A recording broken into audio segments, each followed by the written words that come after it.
बीडच्या मस्साजोगचे सरपंच संतोष देशमुख हत्या प्रकरणात दररोज नवनवीन खुलासे समोर येत आहेत। 2 दिवसांपूर्वी संतोष देशमुख यांच्या प्रत्यक्ष खुनाचे काही फोटो सोशल मीडिया व्हायरल झाले। यानंतर संपूर्ण महाराष्ट्रात याचे पडसाद उमटले। यानंतर अजित पवार गटाचे मंत्री धनंजय मुंडे यांनी राजीनामा देखील द्यावा लागला। खंडणी हत्या आणि ॲट्रॉसिटी प्रकरणातील मुख्य आरोपी असलेल्या वाल्मिक कराडशी असलेल्या जवळच्या संबंधांमुळे मुंडेंना राजीनामा द्यावा लागला। खरं तर अलीकडेच सीआयडीने बीडच्या विशेष कोर्टात आरोपपत्र दाखल केलं होतं। या प्रकरणात सीआयडीने 8 जणांना आरोपी ठरवलं होतं। त्यांचा खून, खंडणी, ॲट्रॉसिटी प्रकरणात सहभाग असल्याचं आरोपपत्रात नमूद करण्यात आलं। तर धनंजय मुंडे यांच्या निकटवर्तीय वाल्मिक कराड हाच संतोष देशमुख यांच्या हत्येचा मास्टरमाइंड असल्याचं आरोपपत्रात म्हटलं आहे। हे तिन्ही गुन्हे खंडणीच्या कारणातून झाल्याचं देखील आरोपपत्रात नमूद आहे।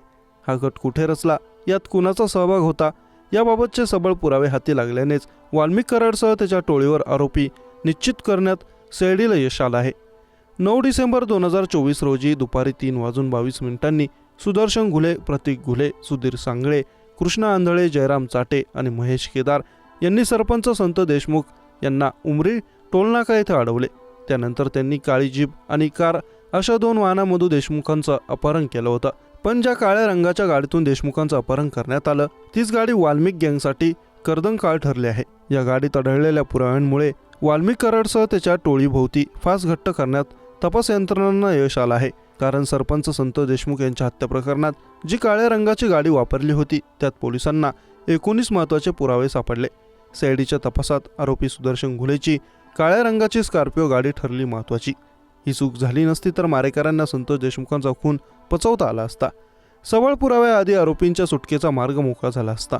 पण एका चुकीमुळे आरोपी पूर्णपणे फसले आहेत। आरोपींनी वापरलेले 3 मोबाईल सापडले आहेत। त्यात एक व्हिडिओ आढळून आला। कारमधून 2 गॉगल्स सापडले आहेत।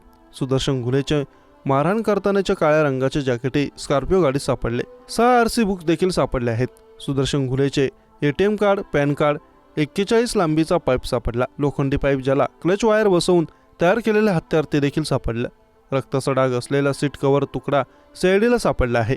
मस्साजोगचे सरपंच संतोष देशमुख यांच्या हत्या प्रकरणाने संपूर्ण महाराष्ट्र चांगला संतापला। संतोष देशमुख हत्या प्रकरणात वाल्मिक कराड याचा दाखल आरोपपत्रात आरोपी क्रमांक 1 म्हणून उल्लेख करण्यात आला आहे।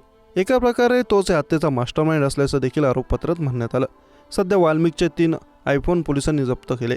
संतोष देशमुख यांच्या हत्या प्रकरणातील आरोपी विष्णू साठे याचा मोबाईल पोलिसांना सापडला नाही, पण वाल्मिक कराडचे 3 महागडे आयफोन पोलिसांनी हस्तगत केले। या 3 आयफोनमुळे पोलिसांना तपासात मोठी मदत मिळाली। वाल्मिक कराड गोल्डन रंगाचा आयफोन 16 प्रो वापरत होता। तसेच त्याच्याकडे एक गोल्डन रंगाचा आयफोन प्रो 13 देखील होता। तिसरा आयफोन 13 प्रो फिकट निळ्या रंगाचा होता। वाल्मिकचा गोल्डन रंगाचा आयफोन 16 प्रो या फोनची किंमत साधारण 3 लाखांपर्यंत आहे। इतर फोन 1.5 ते 2 लाख रुपयांच्या रेंजमधले आहेत। कराडच्या या महागड्या आयफोनच्या मदतीने खंडणी व हत्येच्या तपासातील काही मुद्दे अधोरेखित करण्यात तपास यंत्रणांना यश आलं। सरपंच संतोष देशमुख हत्या, अवधा कंपनीकडे मागितलेली 2 कोटींची खंडणी, ॲट्रॉसिटी या 3 गुन्ह्यांचा तपास करून सीआयडीने 1,500 पानांचे दोषारोप पत्र नुकतेच केले आहे। चाटे, कराड व घुले यांनी परस्परांना फोन केलेले होते, त्यामुळे तिघांपैकी दोघांच्या मोबाईलमध्ये कॉल्सचा डेटा असल्याने त्यातूनच काही माहिती मिळवण्यात यंत्रणांना यश आलं।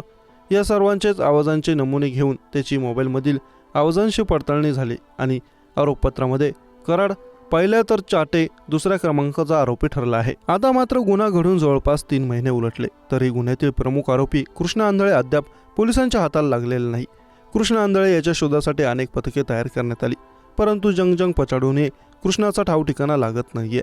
अशावेळी दोषारोपपत्रातून कृष्णाच्या क्रूर कृत्याची माहिती महाराष्ट्राच्या समोर आली। फरार कृष्णा आंधळेने सरपंच संतोष देशमुख यांच्या हत्येत कसा सहभाग नोंदवला, त्याचा नेमका रोल काय होता, असे प्रश्न उपस्थित होत असताना मारेकऱ्यांनी क्रूरतेची परिसीमा गाठल्याचे काही फोटो आणि व्हिडिओ समाज माध्यमांवर प्रसारित करण्यात आले।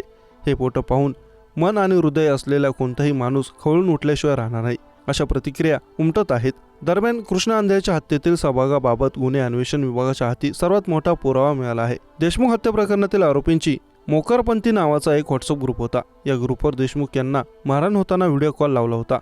देशमुख यांना अत्यंत अमानवी पद्धतीने मारहाण होत असताना, त्यांचे कपडे काढले असताना तशा अवस्थेत व्हिडिओ कॉलवर त्यांना ग्रुपमधील सदस्यांना दाखवले गेले।